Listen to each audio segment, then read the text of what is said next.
Всем привет! Вы на канале Need for Travel. Сегодня у нас интервью с Максимом, который путешественник и организатор авторских туров. Чем ты вообще еще увлекаешься? Я увлекаюсь различными активными видами отдыха. Например, мне нравится трекинг, мне нравится снорклинг, мне нравится серфинг, ну и все, что связано с путешествиями. В общем, я стараюсь сочетать это в своих походах, в своих путешествиях, и мне нравится активность, в общем-то. И сегодня мы поговорим об Андаманских островах, которые относятся к Индии. Как тебе вообще пришла идея поехать на Андаманские острова? Ну, начнем с того, что я путешествую в основном по Индии. Каждый год у меня там проходят и свои личные путешествия, и авторские мои программы. В общем, это моя любимая страна.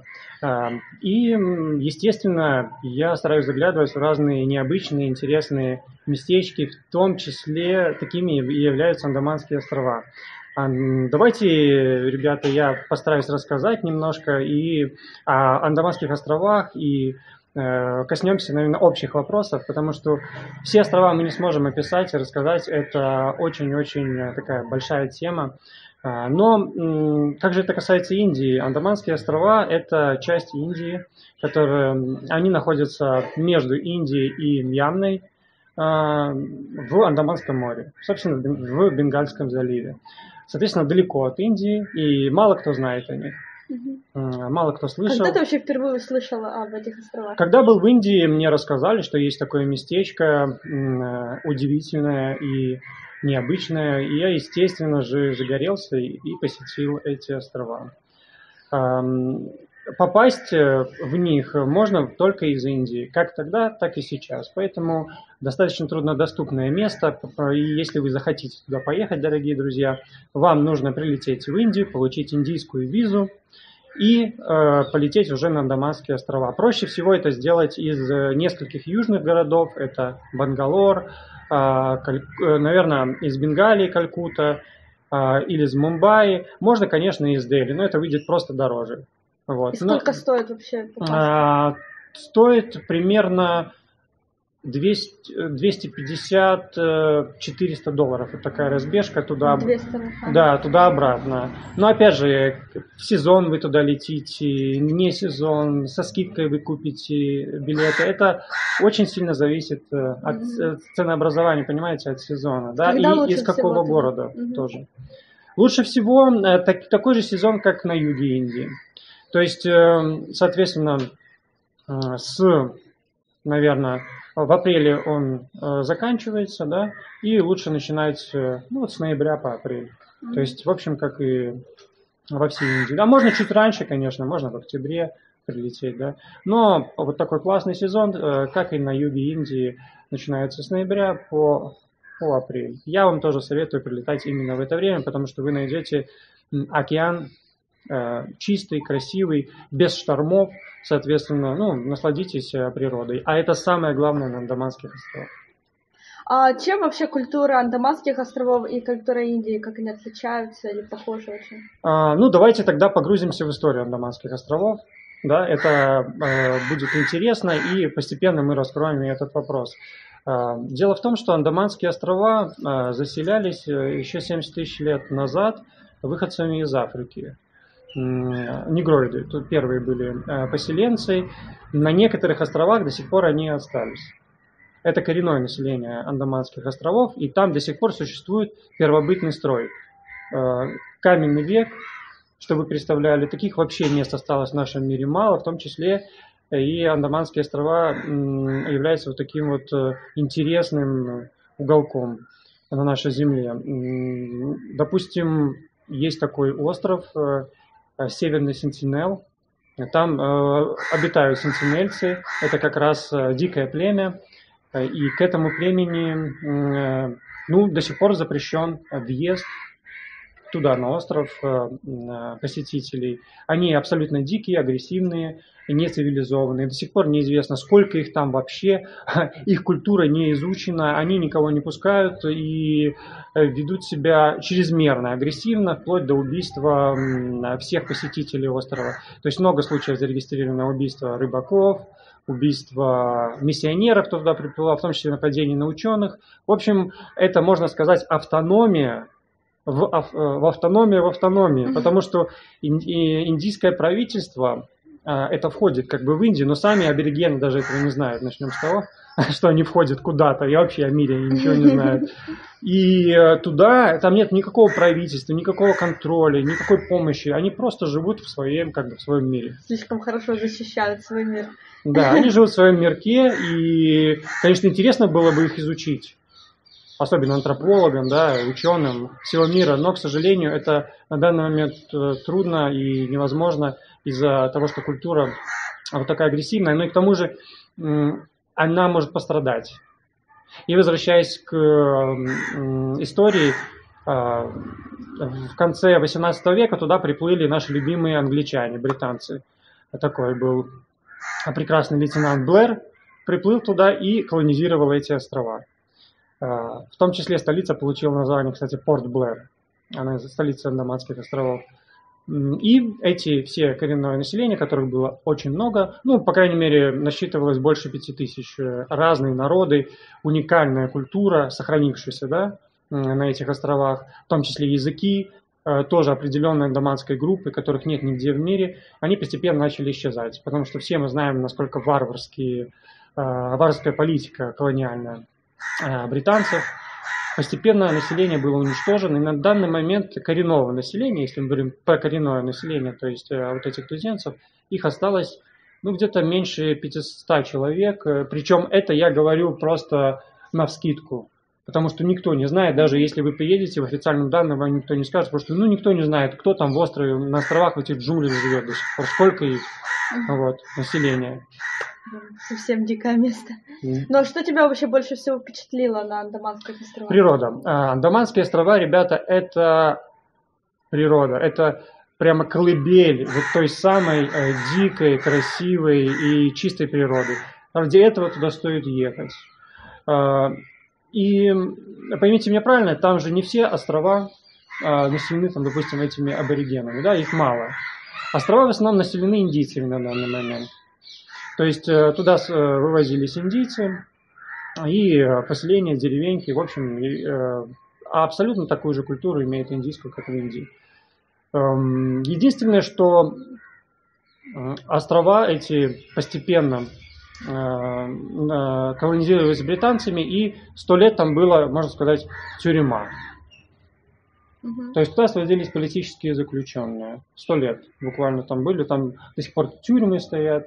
Сейчас остались они? Они остались, но они используются скорее как туристическая достопримечательность, не больше того, естественно. Но они есть, их можно посетить, к этому поговорим чуть позже. А так описать трудно одним словом, что же вот в этих островах такого интересного, одним словом, да? Очень много интересного. Но первое, почему я сказал природа, потому что она уникальная, потому что много чего сохранилось. Да? Там есть очень много видов морских и животных, и вообще экосистема очень сильно развита, многообразна и красива. То есть более 190 видов кораллов только, да? Более 400 видов рыб. И, соответственно, тем, кто любит дайвинг, тем, кто любит снорклинг, это просто рай. Райский рай, и этот, наверное, риф и вообще многообразие сравнимо с большим австралийским рифом, возможно, да, и поэтому очень популярны всякие дайв-туры и вообще дайверы со всего мира, люди, которые любят подобную активность, туда съезжаются. Но это первое. Какие вообще, вот, например, там топ-5 или топ-10 вещей, которые вот люди должны сделать на Андаманских островах? Это в том числе, конечно, подайвить, поснорклить. Это первое, дайвинг. Да, снорклинг обязательно. Потом пляжный отдых, потому что есть невероятно красивые пляжи. И если мы не будем конкретно осматривать острова, тогда просто коснемся, допустим, пляж Радханагар. Это пляж на острове Хевлок, знаменитом острове туристическом. Там настолько красиво, что журнал Times его в свое время признал красивейшим пляжем вообще в Азии, побывав там. Была такая заметка, и вот была такая оценка. Поэтому сами поймите, да, и запишите. Радханагар, пляж номер 7, побывать 100% вам нужно. И вообще, ребята, это самый красивый пляж, который я видел на данный момент. Ну, по крайней мере, в тройке лучших он является. А я побывал на многих пляжах и островах. Потом обязательно посетить джунгли, обязательно, наверное... Не опасно в джунглях? Нет, не опасно. Там есть места, конечно, дикие, вам туда не стоит ехать. Особенно на островах туземцам. Не надо опасные животные. Да, не надо рисковать. А вот пройтись до какого-нибудь дикого пляжа я вам обязательно советую. Через джунгли, причем проложены там дорожки или местными. Это очень красиво. И вы почувствуете настоящую дикую природу. Потом обязательно побывать на острове Рос. Этот остров находится под контролем ВМС Индии, армии. И, соответственно, он является таким туристическим тоже центром. На нем разрешен въезд где-то на 2 часа, по-моему, максимум. На этом острове располагалась раньше первая колония английская. Туда приплыли, там сделали колонию. И постепенно она была перенесена на соседний остров, северная, то есть южный Андаман, извините. Там находится Порт-Блэр, столица большая. На этом островке джунгли постепенно съедают эту старую колонию, и получается она выглядит как Ангкор-Ват на данный момент, только минимальный такой. Маленький Ангкор-Ват. Это очень красиво, и я всем советую туда съездить. Это must see. Плюс там находится такое маленькое, наверное, стадо пятнистых оленей, которые тоже можете увидеть, покормить прямо с руки. Каким образом это там оказалось, я не знаю, наверное, и местные тоже не понимают. Но они там оказались, расплодились, и их там теперь кормят, потому что этот островок маленький и не дает им ради них туда пропитания. Ну да, конечно, многие любят погладить их, покормить. Но, конечно, вот эта архитектура, эта атмосфера вообще острова уникальна, очень красиво. И туда побывать, во-первых, просто Порт-Блэр посетить там на катере, наверное, минут 10 до острова. И, соответственно, это must see.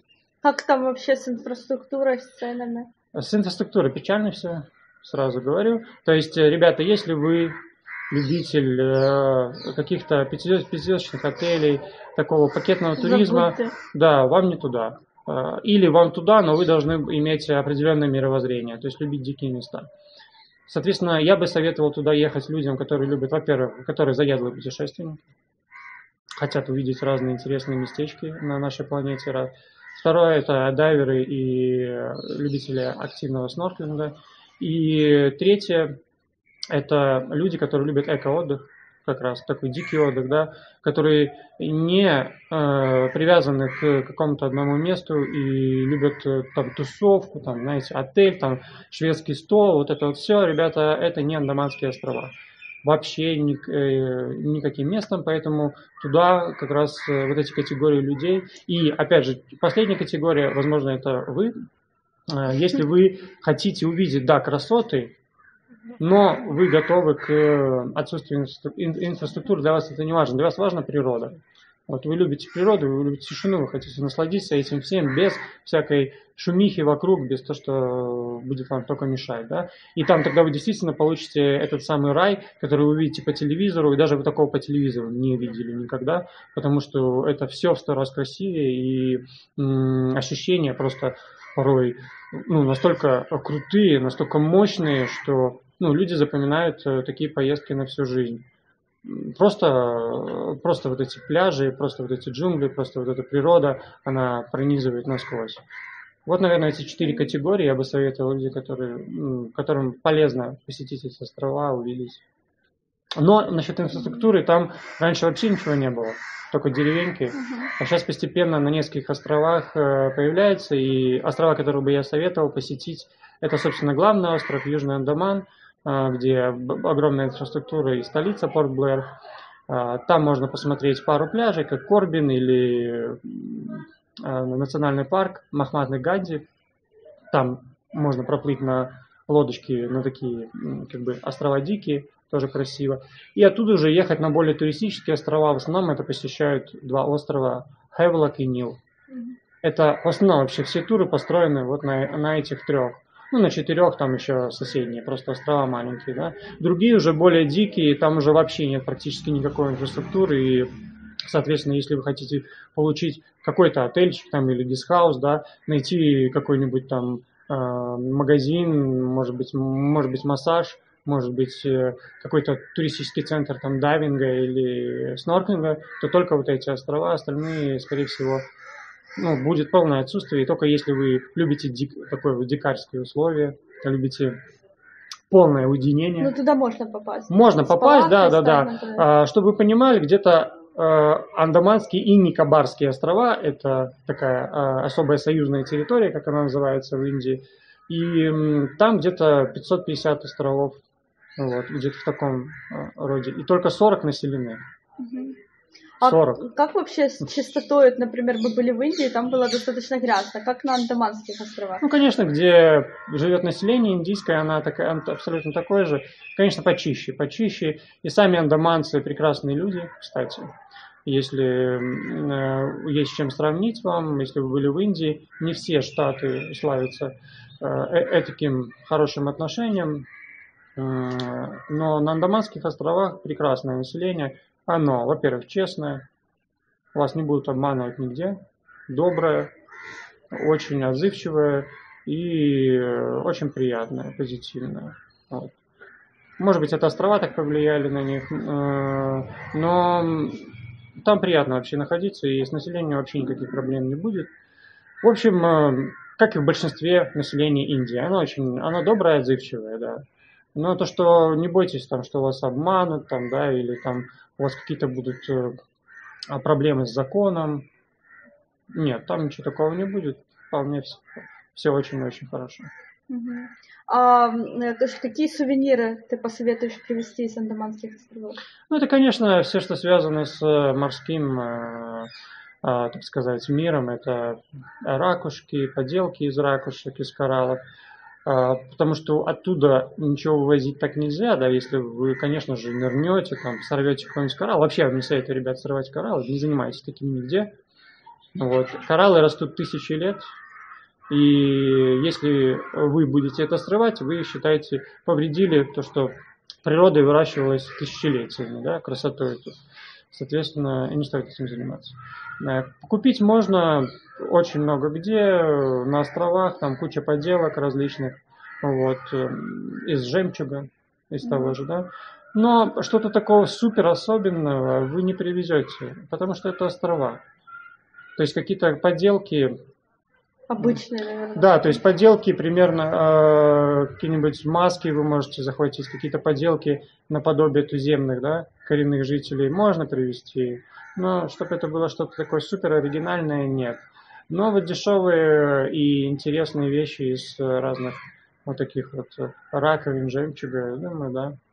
По крайней мере, многие ребята покупали, привозили, были довольны оттуда. А были ли у тебя какие-то интересные истории, связанные с этими островами? Интересных историй, ну, на самом деле, каждый раз какая-нибудь история происходит, когда я туда приезжаю. На островах, во-первых, интересно заниматься изучением их самостоятельным или с какой-то группой товарищей, да, потому что там очень-очень много мест практически диких, да, и это всегда, которые освобождены от инфраструктуры, это всегда очень интересно. И были такие ситуации, когда я, допустим, ходил в джунгли в дождь, да, когда джунгли затапливались вообще полностью, и ты идешь как в фильме, ты как туземец по колено или выше в какой-то жиже, в грязи пробираешься через джунгли, там, через змей, там, пауков на дикий-дикий пляж, а этот пляж оказывается настолько красивый, что ты просто стоишь с открытым ртом и потом прыгаешь в воду, а там еще к тому же коралловые сады, плавают огромное количество рыб, которых ты никогда вообще в жизни не видел, такого количества, у тебя глаза просто разбегаются, выкатываются от этой всей красоты, и самое главное, там никого. Вообще никого, и только ты, и природа. Ты кажется, что ты тот самый Робинзон Крузо. Вот. Первый человек. Да, первый человек на этом острове, действительно. И это очень такие сильные впечатления. И, на самом деле, одни из самых классных и красивых островов, которые я видел. Поэтому я всем советую, кто любит именно такой отдых. Плюс там очень много разных геологических красивых образований, разных скал, да, где вы можете классно пофоткаться, просто изучить их, сходить на такие вот интересные побережья, встретить закаты на рифах, рассветы. Ну, это все природная красота, опять же, я повторяюсь, рассказываю про такие вот вещи, вроде бы банальные, да, но они настолько чистые и красивые, что такое вот впечатление создается, наверное, вот редкое впечатление, потому что на многих пляжах я был, ты не получаешь такой кайф, как там. Есть что-то особенное в этом. Ну и какие ты вот советы дашь людям, которые собираются туда поехать? Может, так 3 Ребята, значит, советы. Наверное, самый главный совет – это собраться и поехать, потому что многие волнуются, переживают, что до них трудно добраться, да как же я туда поеду. К тому же сейчас упростили еще туда въезд. Раньше ты получаешь визу, и когда прилетаешь в аэропорту, тебе нужно получать разрешение на посещение определенных островов, пермит, так называемый. И сейчас его вообще нету, то есть вы прилетаете с Индии туда и спокойно путешествуете по островам. Можно найти инфраструктуру, можно спокойно взять лодку, катер, да, люди там разговаривают на английском языке, и вам будет там уютно и спокойно в этом отношении. Цены довольно нормальные, сразу скажу. Эти Андаманы называют, так сказать, индийскими Мальдивами, вот, по красоте, и намного дешевле, чем на Мальдивах. Но дороже, чем в Индии. То есть тот, кто ждет бюджетного... Уже хочет поехать на Андаманские острова. Очень хочет. И тот, кто ждет вообще бюджетного отдыха, да, то, наверное, распрощайтесь с ним. Хотя я находил и такие места. Но, опять же, вам нужно быть опытным путешественником. Для опытных путешественников. Лайфхак. Можно найти местечки. Если же вы едете такого семейного отдыха или с группой, или просто с парой, да, там очень романтические пляжи, всем советую. И поэтому тогда вы просто найдете место себе по бюджету. 100% найдете по бюджету, не волнуйтесь, даже можете на месте найти. Но лучше бронировать заранее, потому что очень много индийцев туда едут в сезон. Это очень популярное место для индийцев. Они туда едут целыми толпами, семьями, и, соответственно, все может забито быть. И вы можете не найти просто по нормальной цене. Поэтому заблаговременно можете забронировать. Единственная проблема, там плохая связь. То есть на островах до сих пор еще нет такой большой инфраструктуры, соответственно, если вы туда приедете, сразу рассчитывайте на то, что у вас, скорее всего, интернета не будет, связи телефонной не будет, или она будет очень плохая и очень медленная. Вот это то, что меня там, так сказать, минусы напрягает. Мы не будем только про плюсы говорить, про минусы до сих пор. Но иногда это и хорошо. То есть вы, если вы туда едете... Смотря для чего. То есть, да, ехать. Ребята, поймите, то есть для того туда едут люди, чтобы отложить это все, там, телефоны, компьютеры, и забыть вообще, и слушать джунгли слушать, и прибои. Никакой онлайн-работы. Все, онлайн, забудьте, отдохните, наконец-то, ребята, отдохните. Лягте в гамачок, там, послушайте океан, там, расслабьтесь, вас так расслабит, что вообще вам не захочется оттуда уезжать никогда. Для этого острова IT созданы природой, только для этого. Ну, а ты собираешься туда, собираешь группу? Конечно, мы туда ездили уже не раз, все довольны были, абсолютно, все запомнили. эти острова. Поэтому группы я собираю, езжу, но редко туда мне удается выбраться. Но один раз в году обычно я туда собираю группу, поэтому всех приглашаю, конечно же. И также собирайтесь, ребята, вот совет самостоятельно, берите хорошее настроение, берите друзей и через Индию едьте на Андаманские острова. Даже это выйдет дешевле, чем если вы купите какой-нибудь там тур, потому что я видел, они продаются дороже. Вы можете через Индию туда прилететь, вот, вам это выйдет дешевле, и снять там какой-нибудь гест или отель. Узнать спокойно можно, особенно по этим 3 островам, которые я рассказал, как туда добраться, как там билет купить. Это не проблема совершенно, совершенно не проблема. Вот, поэтому всем рекомендую просто не бояться ехать и наслаждаться природой и Андаманскими островами. Спасибо большое, это очень интересный рассказ про Андаманские острова. Если вы раньше о них не слышали, то вы открыли для себя прям новую вселенную. И я надеюсь, что каждый из тех, кто смотрит это видео, хоть раз в жизни попадет на Андаманские острова. Если у вас остались вопросы, то пишите их в комментариях или задавайте Максиму, ссылочку я прикреплю в описании видео. И едьте на Андаманские острова, ну и подписывайтесь на наш канал, скоро будет еще больше интересных видео о классных точках вообще на нашей планете. Очень невероятных. Все, пока-пока. Спасибо.